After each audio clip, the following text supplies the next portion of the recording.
ஆசை. ஆனால் அவனுக்கு எந்த மொழியும் தெரியாது. இருந்தாலும் சமாளிச்சுக்கலாம்னு முடிவு பண்ணிட்டு கிளம்பிட்டான். ஏதோ ஒரு தேசத்துக்கு போய் சேர்ந்தான்.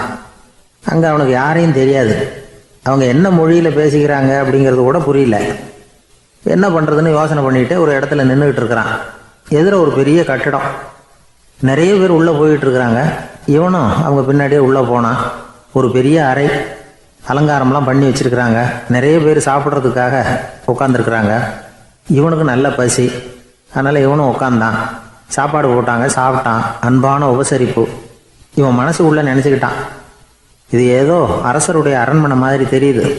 இன்னைக்கு ஏதோ விருந்து நடக்குது, நல்ல வேளை நம்ம பசியும் தீர்ந்தது அப்படின்னு நினச்சிக்கிட்டே நிமிர்ந்து பார்க்குறான். சாப்பாடு பரிமாறினவன் எதிரில் ரொம்ப பணிவோட முதுகை வளைச்சி வணக்கம் தெரிவித்தான். இவனும் எழுந்திரிச்சு நின்று முதுகை வளைச்சி வணக்கம் தெரிவித்தான். ரொம்ப நன்றின்னா. அவன் ஒரு சீட்டை இவன் கையில் கொடுத்தான். இவன் அதை வாங்கி பார்க்குறான். என்ன எழுதியிருக்குன்னு ஒன்றும் புரியல.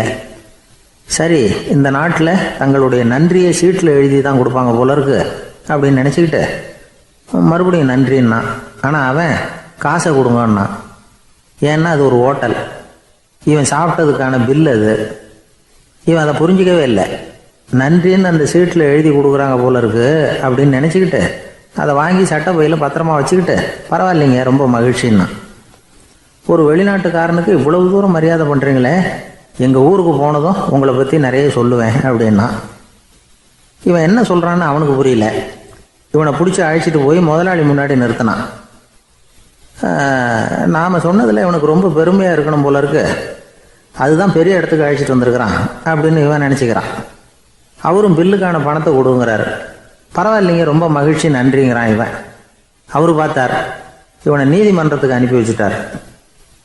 இவன் என்ன நினச்சிக்கிட்டான், நம்மளை இந்த ஊர் ராஜா முன்னாடியே அழைச்சிக்கிட்டு வந்து நிறுத்தி இருக்கிறாங்க போல இருக்கு, என்ன ஒரு பெருந்தன்மை அப்படின்னு நினச்சிக்கிறான். நீதிபதி சொன்னார், சாப்பிட்டதுக்கான பணத்தை கொடுத்துரு, இல்லைன்னா அதுக்கான தண்டனையை அனுபவிக்க வேண்டி இருக்கும்னார். ராஜாவே நமக்கு நன்றி சொல்கிறாரு போல இருக்கு அப்படின்னு நினச்சிக்கிறான் இவன். என் மகிழ்ச்சிக்கு எல்லையே இல்லைங்க அப்படின்னா. அவர் பார்த்தார், இவனுக்கு தண்டனை கொடுக்க வேண்டியது தான் அப்படின்னு முடிவு பண்ணார். உடனே தீர்ப்பு எழுதினார்.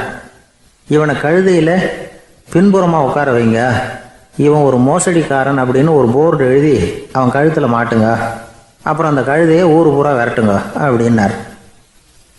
இவனுக்கு தான் மொழி புரியலையே, ஏதோ நடக்குது அப்படிங்கிறது மட்டும் புரியுது.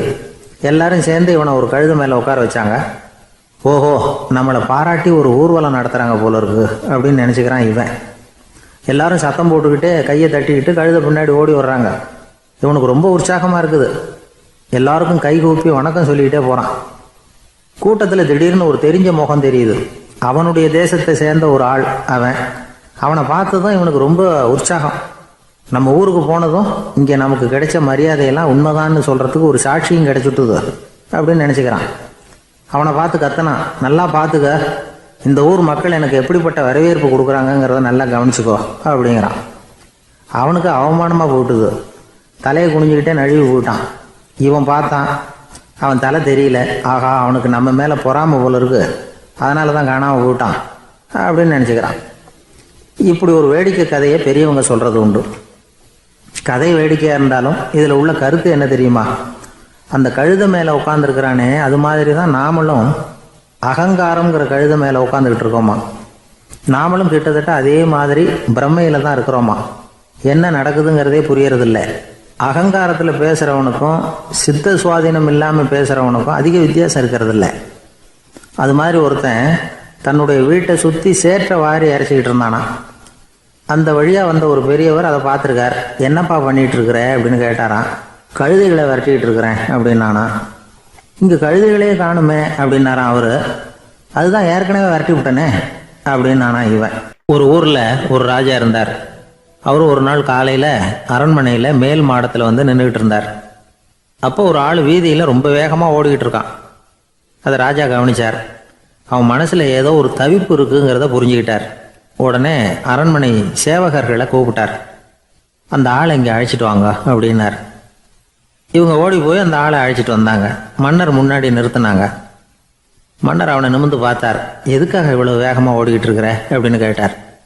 இதுக்கு அவன் சொன்னா, மன்னா, நம்ம கோட்டையின் வடக்கு வாசல் இருக்கு இல்லையா, அது ஓரமாக ஒரு பெரிய பாறாங்கல் கிடக்கு. அதுக்கு அடியில் நான் ஒரே ஒரு வெள்ளி நாணயத்தை புதைச்சி வச்சுருக்கேன். அது இப்போ எனக்கு தேவைப்படுது. என்னுடைய மனைவிக்கு ஒரு பரிசு வாங்கி கொடுக்க வேண்டியிருக்கு. அதுக்காக தான் அவசரமாக ஓடிக்கிட்டு இருக்கிறேன் அப்படின்னா. மன்னர் யோசனை பண்ணார். அப்புறம் சொன்னார், அதுக்காகவா இப்படி ஓடுற? பரவாயில்ல, அதை பற்றி கவலைப்படாத. நான் உனக்கு 10 வெள்ளி காசுகள் தர்றேன், வாங்கிட்டு திரும்பி போ அப்படின்னார். இவன் தலையை சொரிஞ்சான். மன்னா, நீங்கள் கொடுக்கறத ரொம்பவும் மகிழ்ச்சியோடு வாங்கிக்கிறேன். இருந்தாலும் அதுக்கப்புறம் அந்த வடக்கு வாசலுக்கு போய் அங்கே இருக்கிற ஒரு நாணயத்தையும் எடுத்துக்கிட்டு போயிடுறேனே அப்படின்னானா.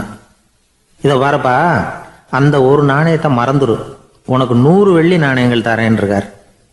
மன்னா, ரொம்ப மகிழ்ச்சி. உங்கள் மாதிரி தாராள குணம் வேற யாருக்கும் வராது.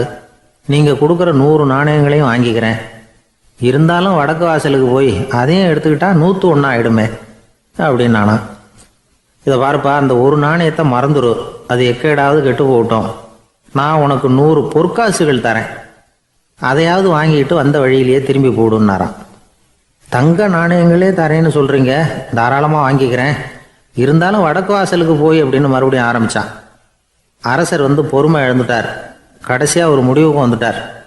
இதை பாருப்பா, உனக்கு என்னுடைய ராஜ்யத்திலேயே பாதியை கொடுத்துட்றேன், அப்படியாவது திருப்தியாக திரும்பி போ அப்படின்னாராம். மன்னா, உங்களுடைய பெருந்தன்மைக்கு ஈடு இணையே கிடையாது. தேசத்திலேயே பாதி பிரித்து கொடுக்குறேன்னு சொல்கிறீங்க, அதனால் உங்ககிட்ட ஒரு சின்ன வேண்டுகோள் அப்படின்னானா. சொல்லுன்னாராம் மன்னர் ஆர்வமாக. இவன் மெதுவாக ஆரம்பித்தான்.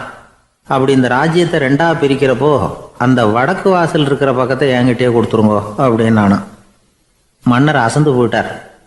இந்த கதை எதுக்காகன்னு கேட்டால், மனம்ங்கிறது ஒரு குரங்குங்கிறத புரிஞ்சுக்கிறதுக்காகத்தான். உன்னை பிடிச்சிக்கிட்டா லேசில் விடாது. அப்படிப்பட்ட மனசை அறிவு தான் வழி நடத்தணும். அதில் தான் வாழ்க்கையின் வெற்றி அடங்கியிருக்குது. ஒரு சின்ன பையன் தெருவில் அழுதுகிட்டு இருந்தான். ஏன்பா அழுவுறேன்னு ஒரு பெரியவர் கேட்டார். 1 ரூபா காசை இங்கே தொலைச்சுட்டேன் அப்படின்னா. சரி, அதுக்காக அழாத, அதுக்கு பதிலாக 10 ரூபா தரேன், இந்தா வச்சுக்கோன்னு கொடுத்தாரு. அந்த 10 ரூபாயை வாங்கி சட்டப்பையில் போட்டுக்கிட்டு அதை விட அதிகமாக சத்தம் போட்டு அழ ஆரம்பிச்சுட்டான். மறுபடியும் ஏன்டா அழறேன்னு கேட்டார் பெரியவர். அந்த 1 ரூபாயும் கிடச்சிட்டுதுன்னா இப்போ என்கிட்ட 11 ரூபா இருக்குமே, இப்போ 10 ரூபா தானே இருக்குது அப்படின்னு சொல்லிவிட்டு அழறான். சங்கீத வித்வான்களில் பல வகை உண்டு. சில குறிப்பிட்ட ராகங்களை பாடுறதில் அவங்களுக்கு பெருமை வர்றது உண்டு. ஆனால் ஒருத்தர் இருந்தார், அவரால் ஒரு ராகத்துக்கே பெருமை வந்தது. அந்த ராகத்தை அவர் வாசித்து கேட்கணும் அப்படின்னு சொல்லுவாங்க. அது என்ன ராகம்னா தோடி ராகம். சரி, அந்த வித்வான் யாருன்னா அவர் தான் திருவாவடுதுறை ராஜரத்னம் பிள்ளை.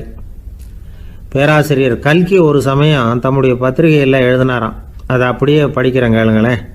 ஆகா, ஸ்ரீ ராஜரத்னம் பிள்ளையின் தோடி ஆலாபனையை முதலில் கேட்டபோது அவருடைய கற்பனையை விட்டு தள்ளுங்கள். நம்முடைய மனதில் என்னென்ன இன்பமயமான கற்பனைகள் எல்லாம் உதித்தன.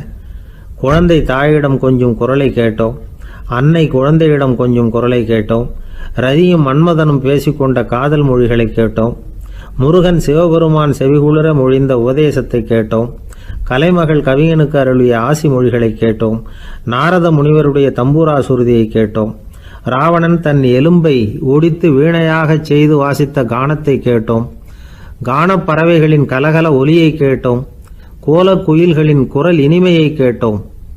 இப்படிலாம் பேராசிரியர் கல்கி விமர்சனம் எழுதியிருக்கிறார். திருவாவடுதுறை ராஜரத்னம் பிள்ளை அவர்களுடைய வாசிப்பை கேட்டுட்டு TN ராஜரத்னம் பிள்ளை இறந்து போனார். அப்போது கவிஞர் கண்ணதாசன் எழுதினார், செவியனில் ஓடி எங்கள் சிந்தையில் ஓடி இந்த புவியெல்லாம் ஓடி நின்பார் பொங்கிய தோடி வேறிங்கு எவரிடம் போகும் ஐய இனி அதை காப்பார் யாவர் அவிந்தனின் சடலத்தோடே அவிந்தது தோடிதானும் அப்படின்னு எழுதினாராம். அந்த அளவுக்கு அவருடைய தோடியை ரசித்தவர்கள் உண்டு. அதே மாதிரி தோடின்னா என்னன்னு தெரியாமலே அவரை ரசித்தவங்களும் அந்த காலத்தில் உண்டு. அதாவது ஒரு பெரிய சபையில் இவர் வாசிச்சுக்கிட்டு இருக்கிறார். பாதியில் ஒரு பெரிய மனுஷன் உள்ளே வந்தார். அவர் உடம்புல பட்டு வேஷ்டி, ஜருகை, அங்கவஸ்திரம், வாயில் வெத்தலை, வாசனை புகையில, காதில் வைரக்கடுக்கன், கழுத்தில் தங்க சங்கிலி, கை விரல் பூரா மோதிரம், கையில் ஒரு வெள்ளி வெத்தலை புட்டி, உதவிக்கு 2 பேர் பக்கத்தில். இவ்வளவு பந்தாவோடு வரார் கச்சேரி கேட்குறதுக்கு. இப்படி வந்தவர் முதல் வரிசையில் உட்கார்ந்தார். வித்வான் வாசித்து முடித்ததும் இவர் அவரை பார்த்து, ஐயா, நீங்கள் தோடி வாசிக்கிறதுல ரொம்ப கெட்டிக்காரர்னு கேள்விப்பட்டிருக்கேன். அதை கேட்கறதுக்காக தான் மெனக்கிட்டு வந்திருக்கிறேன். அதை வாசிங்களேன் அப்படின்னாராம் இந்த பெரியவர். ராஜரத்னம் பிள்ளைக்கு ஒன்றும் புரியல. ஏன்னா இது வரைக்கும் அவர் வாசிச்சுக்கிட்டு இருந்ததே அந்த தோடி ராகத்தை தான். அதை வாசித்து முடித்ததும் அதை வாசிங்களேன்னு இவர் கேட்குறார். அப்படின்னா இவரோட ஞானம் எப்படிப்பட்டது? இவ்வளவும் கேட்டுட்டு இப்படி கேட்குறாரே அப்படின்னு அவர் யோசிச்சிருக்கிறார் ராஜரத்னம் பிள்ளை. உடனே என்ன பண்ணார் தெரியுமா? பக்கத்தில் ரொம்ப சாதுவாக சுருதி போட்டுக்கிட்டு இருந்த ஒரு முதுகில் ஓங்கி ஒரு குத்து விட்டாராம். அவருக்கு ஒன்றும் புரியல, எதுக்கு நம்மளை அடிக்கிறார் இவர், நம்மளை குத்துறாரு வித்வான்னு. அவர் அதிர்ச்சியால் இவர் நிமிர்ந்து பார்த்துருக்கார். அப்போ ராஜரத்னம் பிள்ளை சொன்னாராம், ஏய்யா ஐயா பெரிய மனுஷன், என்னுடைய பரம ரசிகர், தோடி ராகம் கேட்கணுங்கிறதுக்காக இவ்வளோ தூரம் வந்திருக்கிறார், வந்து வரிசையில் உட்காந்துருக்கார். நீ இந்த சமயம் பார்த்து தோடி ராகம் வாசிக்கிற நாதஸ்வரத்தை வீட்டில் வச்சுட்டு வந்துட்டியே, இப்போ ஐயாவுக்காக அந்த ராகத்தை நான் எப்படி வாசிக்கிறது அப்படின்னு சொல்லிவிட்டு மறுபடியும் முதுகில் ஒரு அடி கொடுத்தாராம். அடி வாங்கினவருக்கே சிரிப்பு அடக்க முடியலையா. எனக்கு இது மட்டும்தான் சார் தெரியும், இதை தவிர வேறு எதுவும் தெரியாது அப்படின்னு சொல்லிக்கிட்டே காலம் தள்ளுறவங்க ரொம்ப பேர். அவங்களெல்லாம் கஷ்டப்பட வேண்டியிருக்கும். ஒருத்தர் தன்னுடைய தொழிலில் ரொம்ப கெட்டிக்காரராக இருக்கலாம், அதுக்காக எப்பவும் அதே ஞாபகத்தில் இருந்துக்கிட்டு உலகியல் அறிவு இல்லாமல் இருந்துடக்கூடாது, அது ஆபத்து. இதுக்காக நம்ம தாத்தா பாட்டிலாம் ஒரு கதை சொல்லுவாங்களே, கேள்விப்பட்டிருக்கீங்களா? ஒரு சமயம் ஒரு 4 பேர் சேர்ந்து வெளியூருக்கு பிரயாணம் போனாங்களாம். அந்த 4 பேர் எப்படி தெரியுமா? ஒருத்தர் வேதாந்தி, இன்னொருத்தர் சங்கீத வித்வான், 3வது ஆள் வைத்தியர், 4வது ஆள் ஜோசியர். இவங்க 4 பேரும் நண்பர்கள். அதனால் சேர்ந்து புறப்பட்டாங்க. வழியில் ஒரு ஊரில் தங்கினாங்க. இருட்டி போச்சு. அதனால் இன்றைக்கி ராத்திரி இங்கேயே தங்கி இருந்துட்டு நாளைக்கு புறப்படலாம் அப்படின்னு தீர்மானம் பண்ணாங்க. சாப்பாட்டுக்கு என்ன பண்ணுறது? அங்கேயே கடத்தெருவுக்கு போய் சாமான்லாம் வாங்கியாந்து சமைச்சு சாப்பிட்லாம்னு முடிவு பண்ணாங்க. 4 பேர் இருக்கிறதுனால ஆளுக்கு ஒரு காரியமாக செய்யலாம் அப்படின்னு வேலையை பிரிச்சுக்கிட்டாங்க. வைத்தியர் கரிகாய் வாங்க போனார், வேதாந்தி எண்ணெய் வாங்க போனார், ஜோசியர் பலசரக்கு வாங்க போனார், சங்கீத வித்வானுக்கு சமைக்கிற வேலை. எல்லாம் சரி, ஆனால் நடந்தது என்ன தெரியுமா? கடைத்தெருவுக்கு காய்கறி வாங்க போனார்ல வைத்தியர், அங்கே போய் மார்க்கெட்டில் பார்த்தார். ஒவ்வொரு கறிகாயாக எடுத்து பார்த்தார். இது பித்தம், உடம்புக்கு ஒத்துக்காது, இது வாயு, உடம்பு ஒத்துக்காது அப்படின்னு ஒவ்வொன்றா தள்ளினார். கடைசியில் ஒன்றுமே தேரல, வெறுங்கையோடு திரும்பி வந்துக்கிட்டு இருக்கிறார். எண்ணெய் வாங்க போனார் வேதாந்தி, அவர் ஒரு தொன்னையில் எண்ணெயை வாங்கினார். பேசாமல் அதை எடுத்துகிட்டு வர வேண்டியது தானே, முடியல. அவருடைய வேதாந்த மூளை சிந்திக்க ஆரம்பிச்சுட்டுது. இந்த தொன்னைக்கு எண்ணெய் ஆதாரமா அல்லது எண்ணெய்க்கு தொன்னை ஆதாரமா அப்படிங்கிற ஆராய்ச்சியில் இறங்கினார். என்னாச்சு தெரியுமா? அப்படி கவுத்து பார்த்தார். வாங்கின எண்ணெய் பூராவையும் வழியில் கொட்டிவிட்டு வெறும் தொண்டையோடு சேர்ந்தார். பலசரக்கு வாங்க போனார் ஜோசியர், அவர் ஒரு வழியில் பார்த்தாரு. வழியில் வந்தவங்களெல்லாம் அங்கங்கே ஒரு மரத்தடியில் உட்கார வச்சு அவங்களுக்கெல்லாம் ஆர்வம் சொல்ல ஆரம்பிச்சிட்டார். அப்படி ஒவ்வொருத்தராக சொல்லி முடிச்சுட்டு கடத்தருக்கு போய் சேர்ந்தார். இவர் அங்கே போய் சேர்றதுக்குள்ளே ரொம்ப நேரம் ஆகிட்டுது. கடையெல்லாம் பூட்டிவிட்டு போயிட்டாங்க. என்ன செய்கிறது? அவரும் வெறுங்கையோடு திரும்பி சேர்ந்தார். சரி, இவங்க கதை தான் இப்படி ஆச்சு. அங்கே சமைக்கிறதுக்காக உட்காந்துருந்தார் சங்கீத வித்வான், அவர் கதை என்னாச்சு தெரியுமா? அங்கே அவர் அடுப்பை பற்ற வச்சு ஒலையை கொதிக்க வச்சார். அதாவது ஒரு பானையில் தண்ணியை ஊற்றி அடுப்பில் வச்சார். அது கொதிக்க ஆரம்பிச்சிது. தண்ணி கொதிக்கிற சத்தம் இருக்குதுல்ல, அது இவருக்கு தாளம் போடுறது மாதிரி இருந்தது. ஒரே குஷி, பாட ஆரம்பிச்சிட்டார். பாடிக்கிட்டே உற்சாகமாக கையில் இருந்த கரண்டியால் அந்த பானையில் தட்டினார், தாளம் போடுறதா நினச்சிக்கிட்டு. அவ்வளவுதான், பானை பட்டுன்னு உடஞ்சி போச்சு. தலையில் கையை வச்சுக்கிட்டு அவரும் உட்காந்துட்டார். எந்த தொழில் தெரிஞ்சாலும் சரி, அதை புத்திசாலித்தனமாக பயன்படுத்த தெரியலன்னா ஆபத்து தான். அதுக்காக தான் இந்த கதை. ஒரு பஸ்ஸு டிரைவர் ரொம்ப கெட்டிக்காரர். பஸ்ஸை ரொம்ப திறமையாக ஆபத்து இல்லாமல் ஓட்டினதுக்காக பரிசுலாம் வாங்கினவர். அவரே ஒரு படகு ஓட்டுறதுக்காக அழைச்சிட்டு போயிருக்கிறாங்க, மோட்டார் படகு. அதையும் ரொம்ப திறமையாக தான் ஓட்டிகிட்டு போயிருக்கிறாரு. நடுக்கடலில் போனதும் படகு நின்று போச்சு. மோட்டாரில் ஏதோ கோளாறு. என்ன செய்யலாம் அப்படின்னு அந்த டிரைவரை கேட்டிருக்கிறாங்க படகுல இருந்தவங்கெல்லாம். அப்போ அவர் சொன்னாராம், கவலைப்படாதீங்க, ஒன்றும் பிரச்சனை இல்லை, எல்லோரும் கொஞ்சம் கீழே இறங்கி பின்னாடி தள்ளுங்க, மோட்டார் ஸ்டார்ட் ஆகிடும் அப்படின்னாராம். இமயமலை அடிவாரத்தில் ஒரு மடம். அங்கே ஒரு சன்னியாசி இருந்தார். அவர்கிட்ட ஒருத்தர் வந்தார். சுவாமி, ஆசையை உதற நினைக்கிறேன், முடியல, ஒட்டிக்கிட்டே வருது அப்படின்னாராம். இப்படி உட்கார, ஒரு கதை சொல்கிறேன் அப்படின்னு சொல்லி அவர் சொல்ல ஆரம்பித்தாராம். அவர் சொன்ன கதை என்னென்னா, ஒரு ஊரில் ஒரு ஆள் இருந்தான். அவன் பேர் குப்புசாமி. அவங்ககிட்ட எப்பவும் ஒரு பழைய தொப்பி இருக்கும், விடவே மாட்டான். அதனால் அவனை எல்லாரும் தொப்பி சாமி அப்படின்னு தான் கூப்பிடுறது வழக்கம். ஒரு புது தொப்பி வாங்கிக்கப்படாதாப்பா அப்படின்னு நண்பர்கள்லாம் சொல்லி பார்த்தாங்க. பணத்துக்கு எங்கே போவேன் அப்படின்னு விட்டானான். பணம் வச்சுருக்கான், செலவு பண்ண மனசு வரல. மகா கஞ்சன். பழைய பாட்டில்கள்லாம் வாங்கி விற்றுக்கிட்டு இருந்தான். அப்படி ஒரு தடவை பழைய கண்ணாடி சாமான்களை ஏலத்தில் எடுத்தப்போ அதில் ஒரு அருமையான சென்ட்டு பாட்டில் கிடச்சிது. உடனே ஒரு ஐடியா பண்ணான். அந்த சென்ட்டை சின்ன சின்ன பாட்டில்களில் அடைச்சி ஜன்னல் ஓரமாக அடுக்கி வச்சுட்டான். அதை விற்றா நிறைய பணம் கிடைக்குமே. அதனால் இதுக்கு இடையில் ஒரு நாள் அவன் அப்படியே உட்காந்துருந்தான். அந்த நேரம் நண்பன் வந்தான். ஏண்டா உன் பழைய தொப்பியை மாற்றப்படாதா, ஊரில் எல்லோரும் கேலி பேசுகிறாங்களே ஒன்று தொப்பி சாமின்னு அப்படின்னு சொல்லி கேட்டிருக்கான். இந்த சென்ட்டு பாட்டில் விற்றதும் பணம் வரும், அதுக்கப்புறம் பார்க்கலாம் அப்படின்னு நானா இவன்.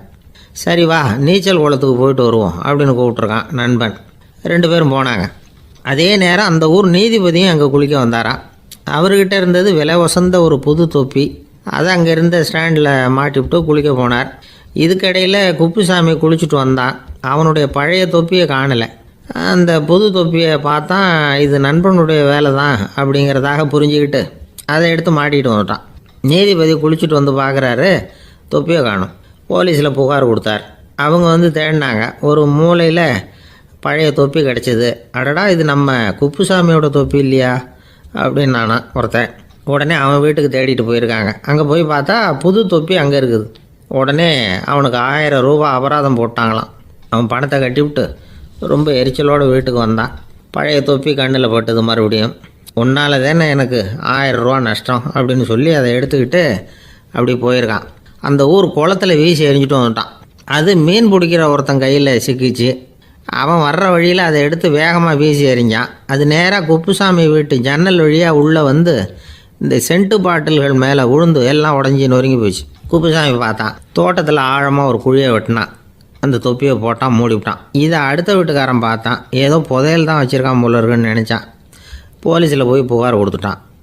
மறுபடியும் போலீஸ் குழியை தோண்டினாங்க. பழைய தொப்பி மறுபடியும் வெளியில் வந்தது. எல்லோரும் சிரிக்கிறாங்க. அன்னைக்கு ராத்திரியே அந்த தொப்பியை எடுத்துக்கிட்டு நேராக புறப்பட்டான்.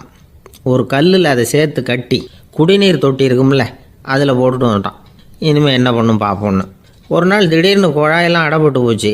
மாநகராட்சி அலுவலர்கள் என்னன்னு பார்த்தா அந்த பழைய தொப்பி குழாயை அடைச்சிக்கிட்டு இருக்குது. இது குப்புசாமியோட தொப்பிங்கிறது தான் எல்லாருக்கும் தெரியுமே. உடனே குடிநீரை பாழாக்கணத்துக்காக குப்புசாமிக்கு கோர்ட்டு 2500 ரூபா அபராதம் போட்டுவிட்டுது. அதையும் கட்டிவிட்டு வெளில வந்தான். கடைசியாக முடிவு பண்ணான். ஒரு நெருப்பு குச்சியை கிழிச்சான். தொப்பியை கொளுத்தினான். எரிஞ்சுது. எடுத்து வெளில எரிஞ்சான். கொஞ்ச நேரத்தில் தீ அணைப்பு படம் வந்துட்டுது. ஆமாம், இவன் எடுத்து எரிஞ்சது வெளியில் விழுந்து வீட்டு கூரையே பற்றிக்கிட்டு எரிய ஆரம்பிச்சுட்டுது. அவனோட பணத்தாசையும் அதோடு சேர்ந்து எரிஞ்சு போச்சான். இப்படி ஒரு கதை. இந்த கதையை சொல்லி முடித்தார் அந்த இமயமலை அடிவாரத்தில் இருந்த சன்னியாசி. இப்போ அந்த குப்புசாமி எங்கே இருக்கிறான்னு கேட்டார் எதிரில் இருந்தவர். இதோ உன் எதிரிலே இருக்கிறான், நான் தான் அந்த குப்புசாமி அப்படின்னாரான் அந்த சன்னியாசி. அந்த குப்புசாமி கிட்டே இருந்தது மாதிரி ஒரு பழைய தொப்பி நம்ம ஒவ்வொருத்தர்கிட்டையும் உண்டு. அதை எப்படி தொலைக்கிறதுன்னு தெரியாமல் தடுமாறிக்கிட்டு இருக்கிறோம். அது என்ன தொப்பிங்கிறீங்களா? அதுதான் நம்மை சூழ்ந்திருக்கிற மாயை அப்படிங்கிறார் சுவாமி சின்மயானந்தர். மெய்ஞானம் கிடைக்கிறப்போ மாயை எரிஞ்சு போகும் அப்படிங்கிறது அவருடைய கருத்து. நம்மால் ஒருத்தர் வேகமாக ஓடி வந்தார். காலில் மாட்டியிருந்த பழைய செருப்பு 2ஐயும் ஆவேசமாக தூக்கி ஒரு கிணத்துல போட்டுட்டு வெறுங்காலோடு நடந்து வந்துக்கிட்டு இருக்கிறார். ஏன் அப்படி பண்ணீங்க அப்படின்னு கேட்டோம். அந்த செருப்புக்கு சொந்தக்காரன் பின்னாடி வந்துக்கிட்டு இருக்கிறான், அதனால் அப்படி பண்ணேன் அப்படிங்கிறார் இவர். வாழ்க்கையில் சில சந்தர்ப்பங்களில் நாம் சில அவமானங்களை சந்தித்தே தீர வேண்டியிருக்கு. என்ன பண்ணுறது, காலம் அப்படி. அவமானப்படுறவங்க உடனே அடங்கி போய்டுறது தான் உலக வழக்கம்.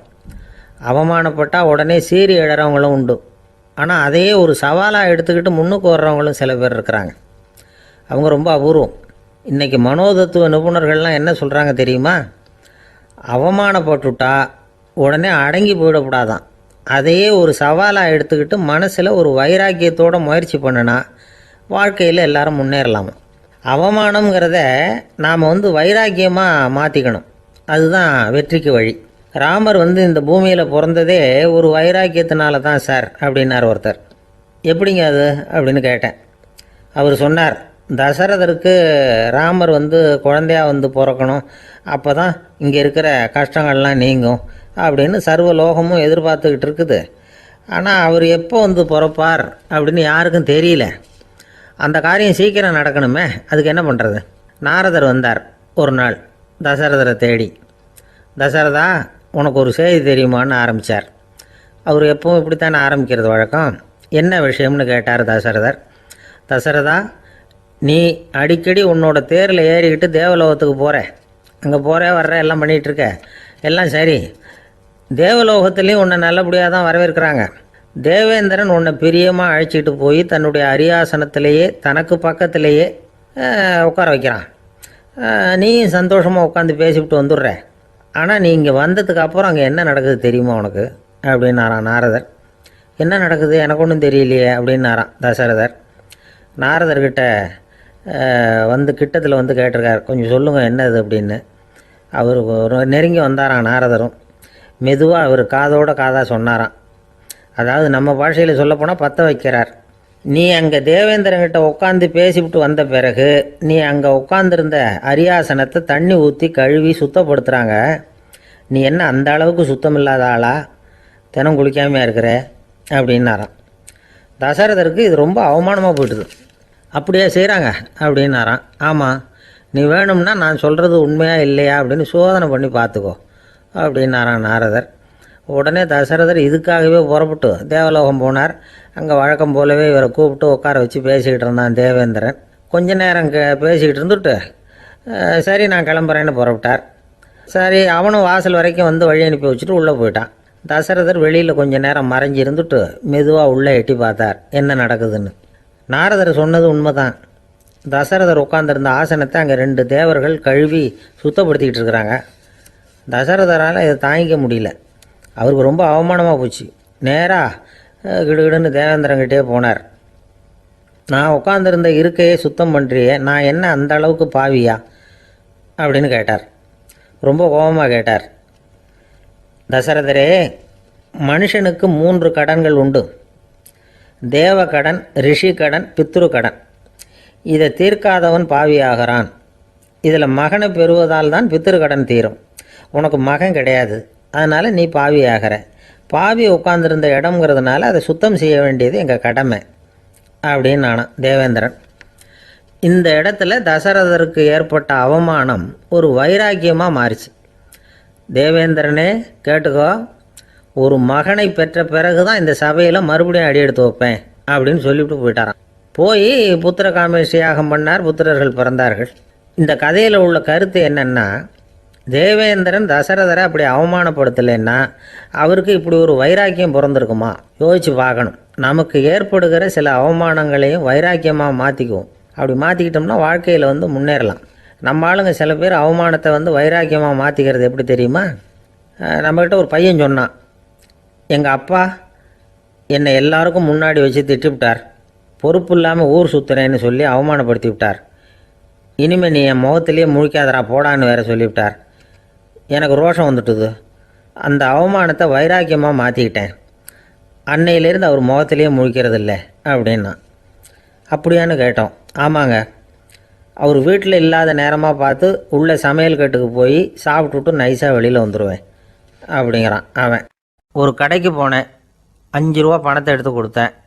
ஒரு தினசரி பத்திரிக்கையை கேட்டேன். அவர் உடனே அங்கே அடுக்கி வச்சுருந்த பத்திரிகையில் ஒன்று எடுத்து என் கையில் கொடுத்தார். வாங்கிக்கிட்டேன். மீதி பணத்தை எடுத்தார். அதையும் என் கையில் கொடுக்கணும்ல, கொடுக்கல. எதிரில் இருந்த பலகையில் வச்சு எடுத்துக்க சொன்னார். எப்பவும் அவர் அப்படி தான் பண்ணுவார். நானும் எடுத்துக்கிட்டு வந்துடுவேன்.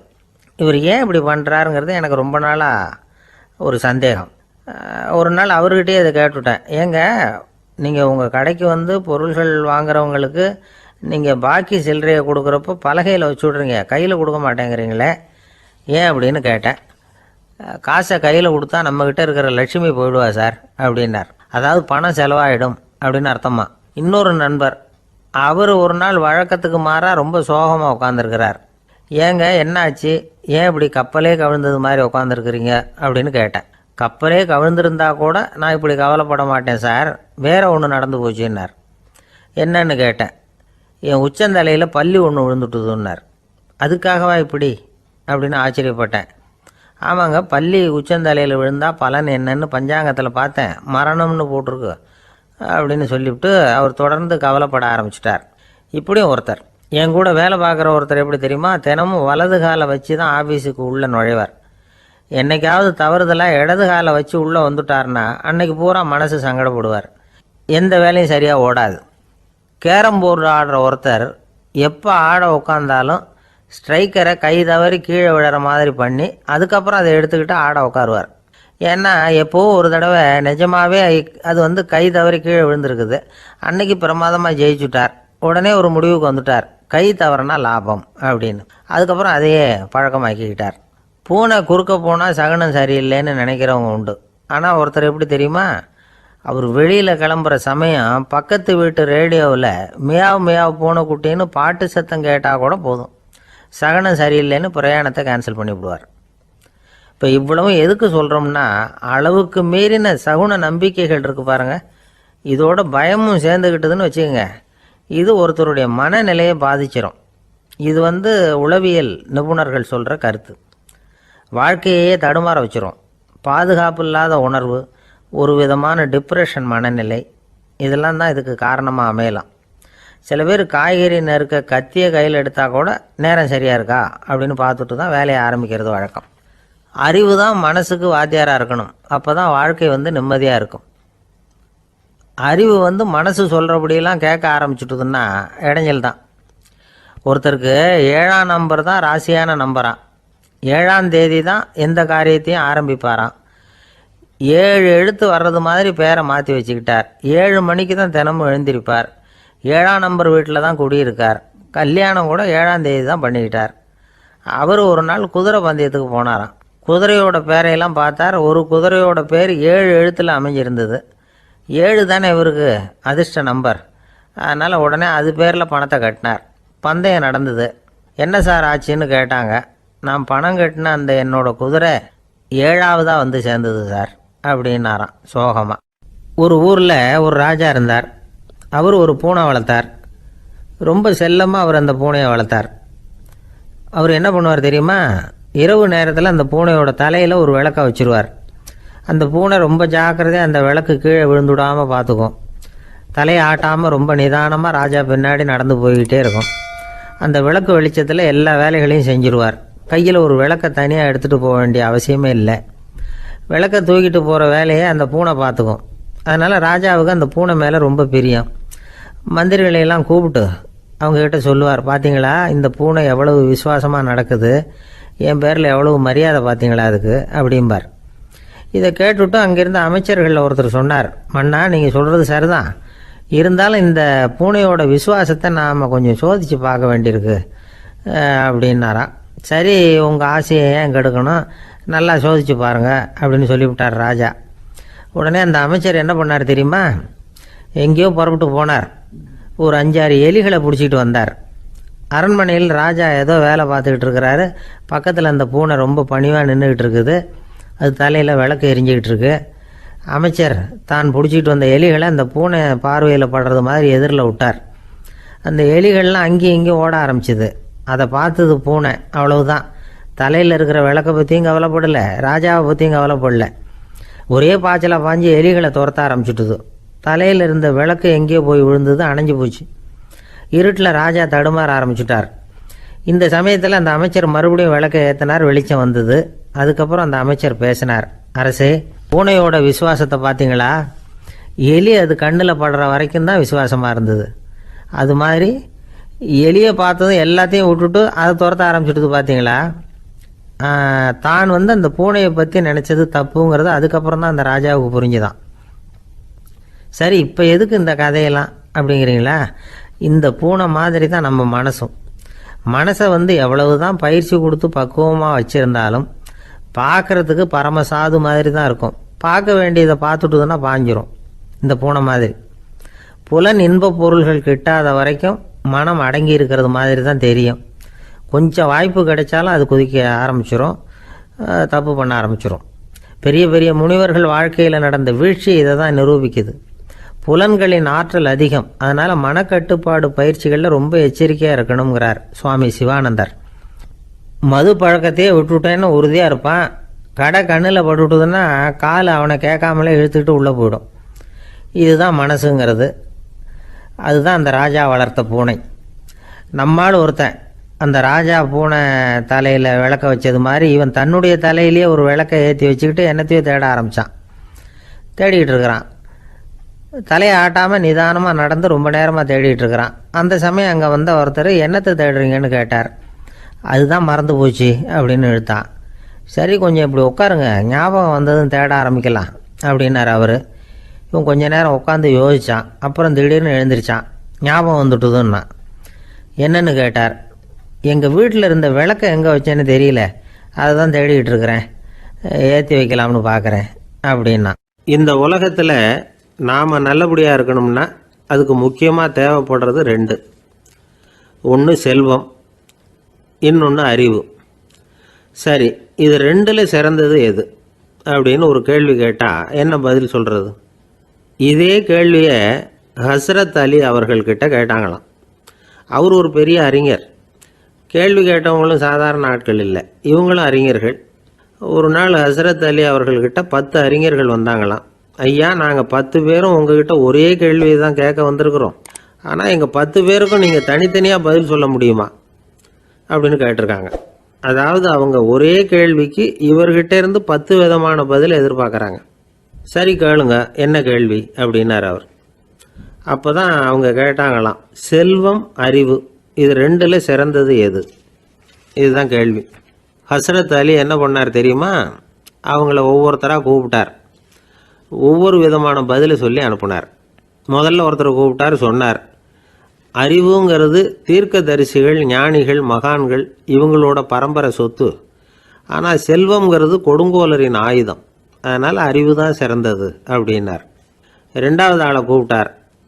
உங்ககிட்ட செல்வம் இருந்தால் நீங்கள் தான் அதை காப்பாற்றணும், ஆனால் அறிவு உங்களை எப்பவும் காப்பாற்றும், ஆகவே அறிவு தான் சிறந்தது அப்படின்னார். மூணாவது ஆளை கூப்பிட்டார். செல்வந்தனுக்கு எப்போதும் விரோதிகள் அதிகம், ஆனால் அறிஞனுக்கு நண்பர்கள் அதிகம், அதனால் அறிவு தான் சிறந்ததுன்னார். அடுத்தவரை கூப்பிட்டார். செல்வம் அடுத்தவங்களுக்கு கொடுக்க கொடுக்க குறையும், ஆனால் கல்விங்கிறது அதிகரிச்சுக்கிட்டே வரும், கொடுக்கறதுனால குறையாது, அதனால் அறிவு தான் சிறந்ததுன்னார்.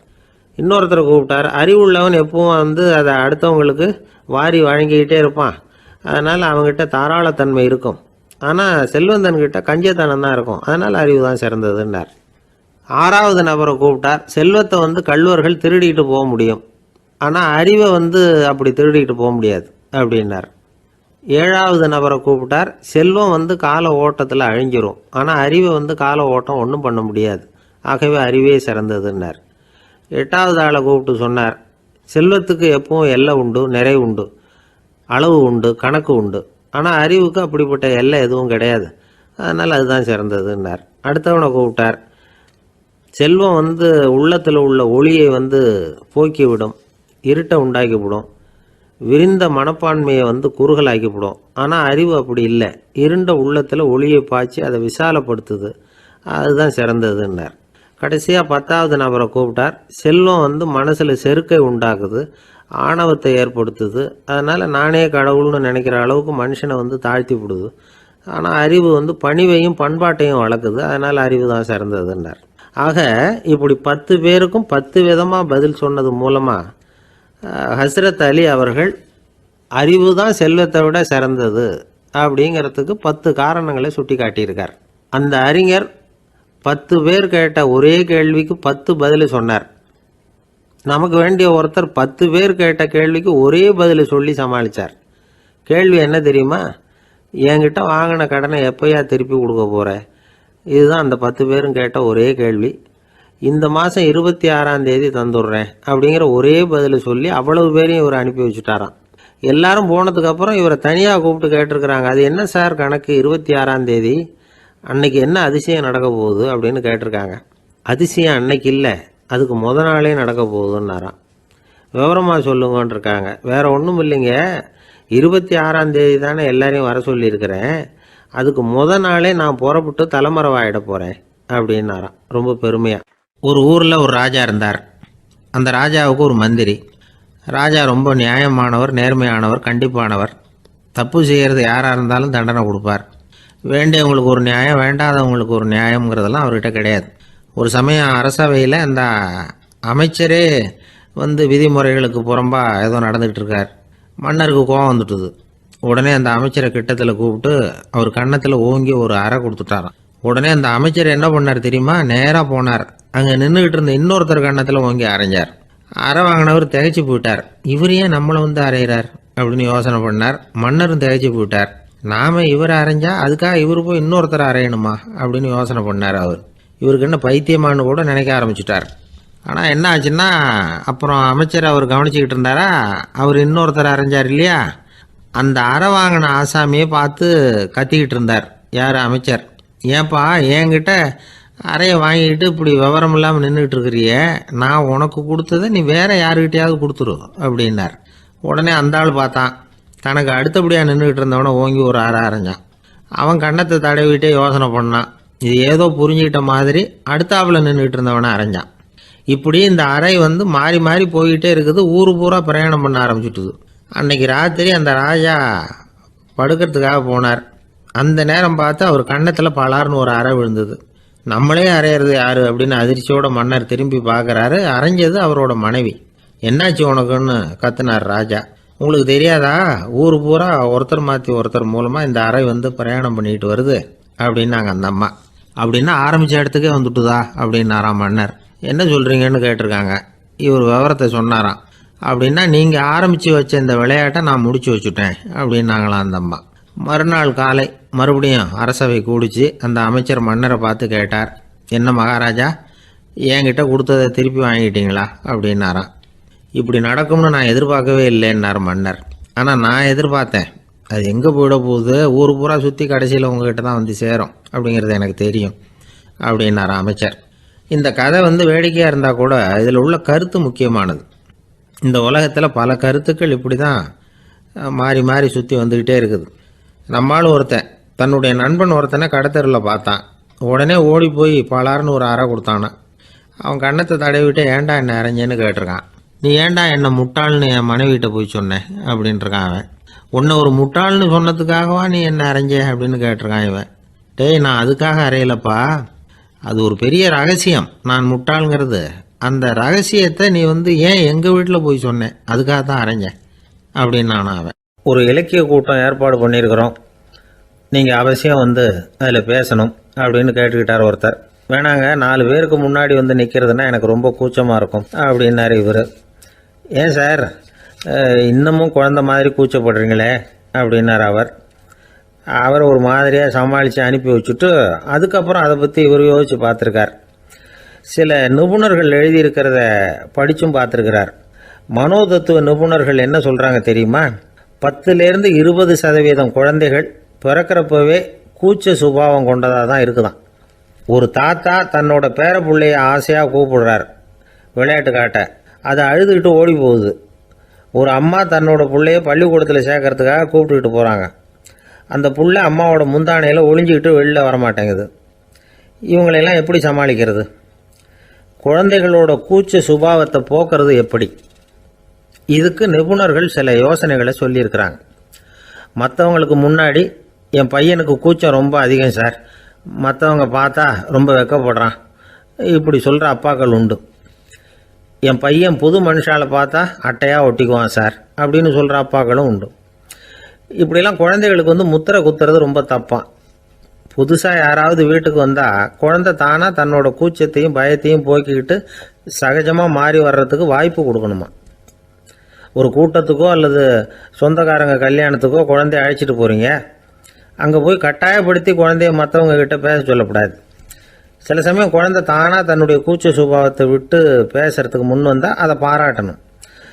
குழந்தை கலகலப்பு இல்லாமல் மௌனமாக இருந்ததுன்னா அதையும் கண்டுக்கக்கூடாது. குழந்தை பேச ஆரம்பித்தா அதை ஆர்வத்தோடு கவனிக்க தெரியணும். கலந்து உரையாடுற பழக்கத்தை வீட்லேயே ஆரம்பிக்கலாம். கேட்டதுக்கு பதில் சொல் அப்படின்னு நீங்கள் அதிகாரம் பண்ணிகிட்டு இருக்கக்கூடாது.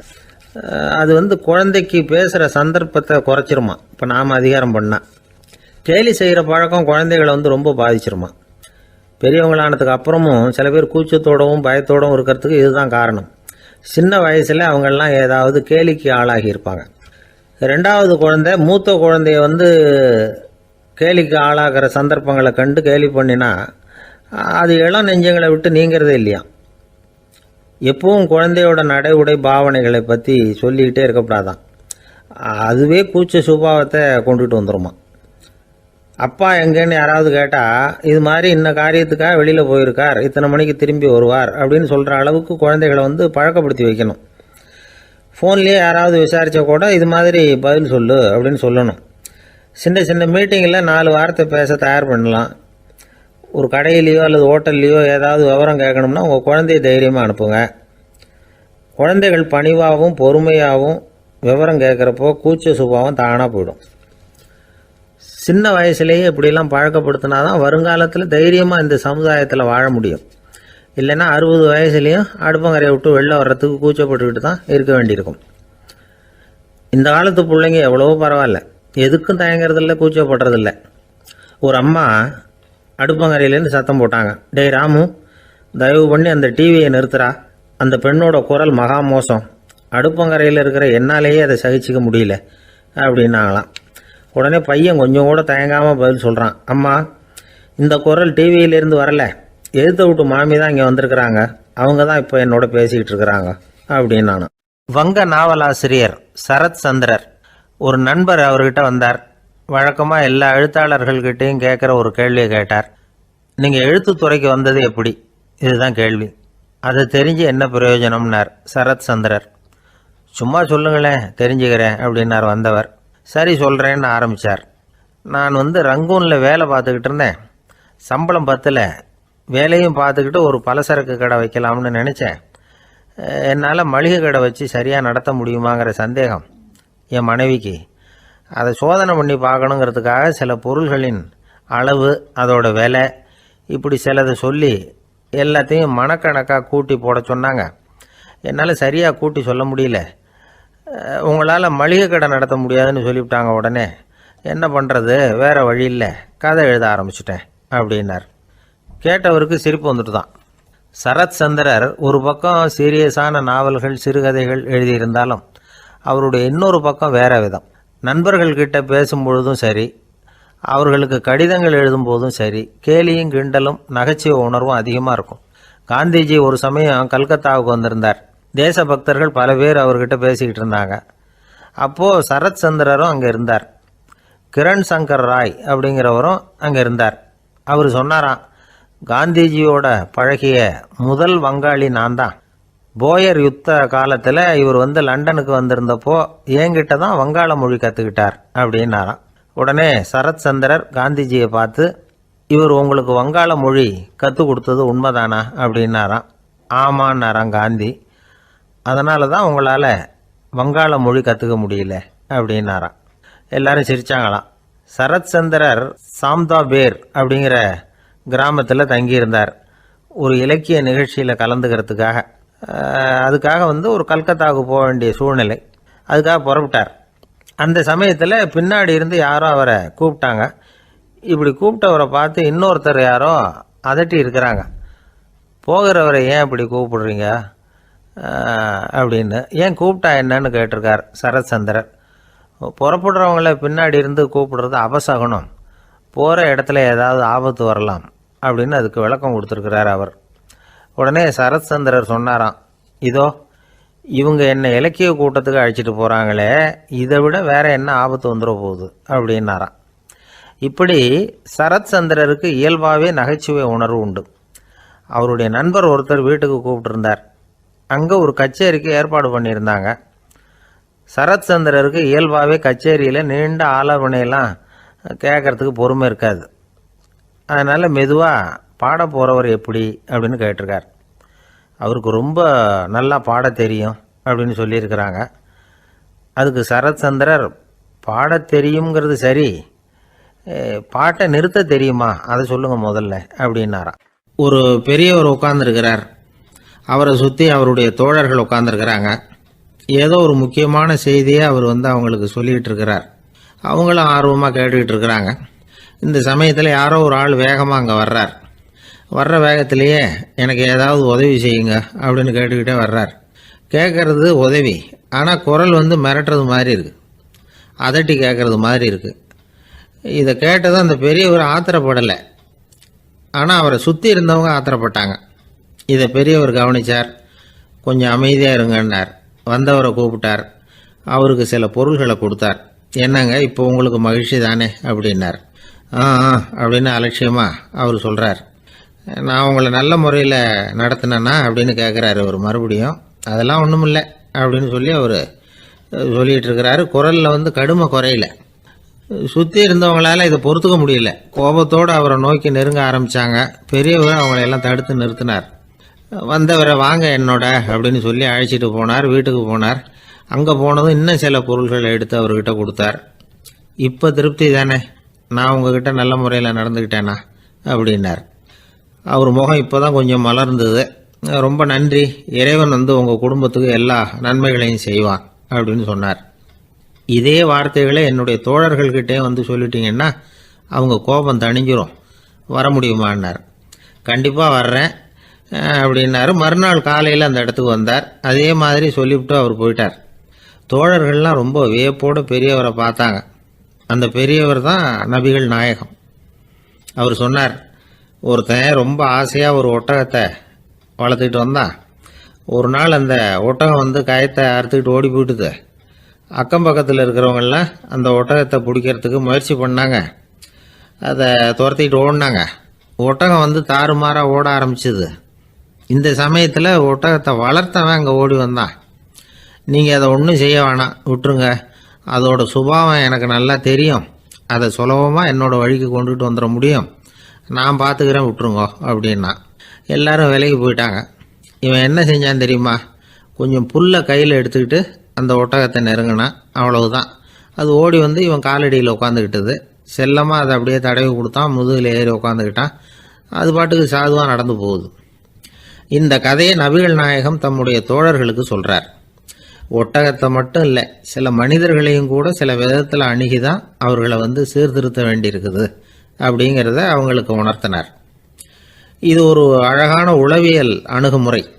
சில குடும்ப தலைவர்கள் கூட இந்த ஒட்டகம் மாதிரி நடந்துக்கிறது உண்டு. அப்புறம் அடங்கி போகிறதும் உண்டு. ஒரு குடும்ப தலைவர் காலையில் எழுந்திரிச்சதுலேருந்து சத்தம் போட்டு கத்திக்கிட்டு இருப்பார். பக்கத்தில் இருந்தவங்கெல்லாம் ஓடி போய் சமாதானம் பண்ணி பார்த்தாங்க. அவர் ஓயறது மாதிரி தெரியல. கடைசியில் அவர் மனைவி வந்தாங்க. நீங்கள் எல்லாம் விலைக்கு போயிடுங்க, அவர் சுபாவம் எனக்கு தெரியும், நான் பார்த்துக்கிறேன் அப்படின்னாங்க. சரின்னு எல்லாரும் போயிட்டாங்க. சாயந்தரமாக பார்க்குறாங்க, அவர் சத்தம் இல்லாமல் ஒரு மூலையில் உட்காந்துருக்கிறார். ரொம்ப சாதுவா. ஆச்சரியமாக இருந்தது. என்னம்மா பண்ணீங்கன்னு கேட்டாங்க. அது ஒன்றும் இல்லைங்க, ஒரு வேளை சாப்பாட்டை நிறுத்தினேன், பட்னி போட்டேன், அவ்வளவுதான் அப்படின்னாங்க அந்த அம்மா. அமெரிக்க ஜனாதிபதி ஆப்ரஹாம் லிங்கன் ஒரு நாள் தன்னோட கோச்சு வண்டியில் தலைநகரான வாஷிங்டனுக்கு போயிட்டு இருக்கிறார். கோச்சு வண்டி ஒரு சாலையில் போயிட்டு இருக்கு. அந்த சாலைக்கு ஒரு பக்கத்தில் பயங்கரமான சதுப்பு நிலம். சதுப்பு நிலம்னா அது புதைகுழி, புதை மணல்ங்கிறோம்ல, அது மாதிரி. அந்த சதுப்பு நிலத்தில் யாராவது மாட்டிக்கிட்டா அவ்வளோதான், ஆளை கொஞ்சம் கொஞ்சமாக உள்ளே அமுக்கிவிடும். தப்பிச்சு கரையேறது கஷ்டம். அப்படிப்பட்ட நிலம் அது. ஆப்ரஹாம் லிங்கன் ஏதோ ஒரு முக்கியமான அரசாங்க வேலையாக போயிட்டு திரும்பி வந்துக்கிட்டு இருக்கிறார். அதனால் அந்த சமயத்தில் அவர் விலை வசந்த ஆடைகளை அணிஞ்சிருக்கிறார். அப்படி அவர் அந்த கோச்சு வண்டியில் வந்துக்கிட்டு இருக்கிறாரு. அந்த சமயத்தில் ஒரு காட்சி அவர் கண்ணில் பட்டுட்டுது. என்ன தெரியுமா? ரோட்டுக்கு பக்கத்தில் இருந்த சதுப்பு நிலத்தில் ஒரு இளம் பன்றி குட்டி சிக்கிக்கிட்டு தவிச்சிக்கிட்டு இருக்குது. பரிதாபமாக கத்திக்கிட்டு இருக்குது. அதை பார்த்தார் லிங்கன். அவருக்கு என்ன மாதிரி ஆயிட்டுது. உடனே வண்டியை நிறுத்த சொன்னார். கீழே இறங்கினார். தன்னோட விலை வசந்த ஆடைகளை பற்றி லட்சியம் பண்ணவே இல்லை. தனக்கே ஆபத்து வரலாம்ங்கிறத பற்றியும் கவலைப்படலை. தான் ஒரு குடியரசுத் தலைவருங்கிறத பற்றியும் அவர் நினச்சி பார்க்கல. நேராக அந்த சதுப்பு நிலம் பக்கமாக போனார். அந்த சேத்துல இறங்கி பன்றிக்குட்டியை காப்பாற்றி கரைக்கு கொண்டுட்டு சேர்த்துட்டார். அதுக்கப்புறம் நிம்மதியாக கோச்சு வண்டியில் ஏறி வெள்ள மாளிகைக்கு சேர்ந்தார். ட்ரெஸ்ஸு உடம்பு பூரா சேறு சகதி. பார்க்குறவங்களுக்கெல்லாம் ஆச்சரியமாக போச்சு. அவங்களுக்கு ஒன்றும் புரியல. இவர் நேராக ட்ரெஸ்ஸு மாற்றிக்கிறதுக்காக போனார். கோச்சு வண்டி ஓட்டிகிட்டு வந்தவங்கிட்ட போய் எல்லாரும் கேட்டாங்க, என்ன ஆச்சு அப்படின்னு. அவர் வர்ற வழியில் நடந்த விவரத்தை சொன்னார். ஆப்ரஹாம் லிங்கனுடைய இந்த இறக்க குணத்தை எல்லாரும் பாராட்டினாங்களாம், புகழ்ந்தாங்களாம். ஆனால் இதுக்கு லிங்கன் என்ன பதில் சொன்னார் தெரியுமா? தயவு பண்ணி இந்த புகழ்ச்சியான பேச்சையெல்லாம் ஒதுக்குங்க, அதெல்லாம் வேணாம். அந்த சின்ன பிராணி சகதியில் மாட்டிக்கிட்டு துடிச்சிக்கிட்டு இருந்தது. அதை பார்த்தேன். உடனே என்னுடைய இதயத்தில் ஒரு முள்ளு தைச்சது மாதிரி ஒரு உணர்வு. அந்த முள்ளை பிடுங்கி எறிஞ்சேன், அவ்வளவுதான். உண்மையில் அந்த பிராணிக்கு நான் உதவினேங்கிறத விட எனக்கு ஏற்பட்ட இன்னலை போக்கிக்கிட்டேன் அப்படிங்கிறது தான் உண்மை. அதுதான் பொருத்தம். அப்படி இருக்கிறப்போ இதில் புகழறதுக்கு என்ன இருக்குது அப்படின்னாரு ஆபிரகாம் லிங்கன். எவ்வளவு யதார்த்தமான வார்த்தைகள் பாருங்கள். இந்த காலத்தில் நம்மளையும் பல பேர் அப்படி உண்டு. நீச்சல் தெரியாத ஒரு ஆள் தண்ணியில் இறங்கிட்டான். தண்ணி ஆழங்கிறது அப்புறமா தான் தெரிஞ்சுது. தத்தளிக்க ஆரம்பிச்சுட்டான். வாழ்னு கத்துறான். கரையில் நின்றுட்டு இருந்த ஒருத்தர் இதை பார்த்தார். உடனே அவருக்கு இதயத்தில் முள்ளு தைச்சது மாதிரி ஒரு உணர்வு. உடனே குபீர்னு தண்ணியில் பாஞ்சார். அவரை காப்பாற்றி கரைக்கு கொண்டுட்டு வந்து சேர்த்தார். இதை பார்த்துக்கிட்டு இருந்த இன்னொருத்தர் காப்பாற்றின அந்த ஆளை பாராட்டி புகழ்ந்தார். என்ன புகழாதீங்க சார் அப்படின்னார் அவர். ஏன்னு கேட்டார் இவர். நான் அந்த ஆளை ஏன் காப்பாற்றினேன் தெரியுமா? அவன் நேற்றுக்கு என்கிட்ட 300 ரூபா கடன் வாங்கியிருக்கிறான். இவன் தண்ணியில் போட்டான்னா நான் கொடுத்த கடனும் தண்ணியில் போடும். அதனால தான் விழுந்து காப்பாற்றினேன் அப்படின்னா அந்த ஆள். ஒருத்தர் இருக்கார், நல்ல உத்தியோகத்தில் தான் இருக்கிறார். ஆனால் எப்போ பார்த்தாலும் முகத்தை வெறுப்பாக வச்சிருப்பார். அப்படியே வருவார் போவார். ஏன் சார் இப்படி இருக்கிறீங்க அப்படின்னு விசாரித்தோம். ஏன்டா இந்த வேலைக்கு வந்தோம்னு இருக்கு சார் அப்படின்னார். உங்கள் வேலை உங்களுக்கு பிடிக்கலையா அப்படின்னு கேட்டோம். இல்லைன்னார். இப்படிப்பட்டவங்க வெற்றிகரமான வாழ்க்கை வாழ முடியாது. இது நிபுணர்கள் கருத்து. வேலையை நேசிக்க தெரிந்தவர்கள் வெற்றி பெறுவார்கள் அப்படிங்கிறாங்க அவங்க.